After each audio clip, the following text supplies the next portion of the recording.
నేటి యువతరం ఉద్యోగాల కోసం సాఫ్ట్వేర్ రంగం వైపు ఎక్కువగా వెళ్తున్న విషయం తెలిసిందే.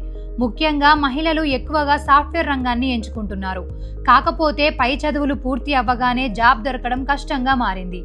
అలాంటి ఇబ్బందులు ఏమీ లేకుండా గ్రామీణ ప్రాంతానికి చెందిన వారు సైతం సాఫ్ట్వేర్ కళలని సాకారం చేసుకునేలా కృష్ణా జిల్లా మచిలీపట్నంకి చెందిన శ్రీ పద్మావతి మహిళా హిందూ డిగ్రీ కళాశాల చేస్తుంది. సాఫ్ట్వేర్ ఉద్యోగం వైపు వెళ్లాలనుకునే విద్యార్థుల కోసం BSc computer science, data science, BCA, BCom computers గ్రూపులని పద్మావతి కాలేజ్ ఆఫర్ చేస్తుంది. మంచి సబ్జెక్టు చెప్పే లెక్చరర్లు, అధునాతన కంప్యూటర్ ల్యాబ్స్, సాఫ్ట్వేర్ రంగంలో రాణించేలా కమ్యూనికేషన్ స్కిల్స్ నేర్పిస్తున్నారు. అలాగే సిఆర్టీ ప్రోగ్రాం ద్వారా ఇంటర్న్షిప్ అందిస్తున్నారు. డిగ్రీ పూర్తి కాగానే సాఫ్ట్వేర్ ఉద్యోగం పొందేలా క్యాంపస్ ఇంటర్వ్యూలు నిర్వహిస్తుంది. ఇప్పటికే వీక్యూబ్ సాఫ్ట్వేర్ సొల్యూషన్ సంస్థతో టైఅప్ అయ్యి సాఫ్ట్వేర్ రంగంలో విద్యార్థినులు మరింత రాణించేలా చొరవ తీసుకుంటున్నారు. మొత్తానికి మచిలీపట్నం పద్మావతి డిగ్రీ కాలేజ్ ద్వారా ఏ గ్రూపు చదివినా విద్యార్థినులు తమ సాఫ్ట్వేర్ ఉద్యోగం కలని సాకారం చేసుకుంటున్నారు.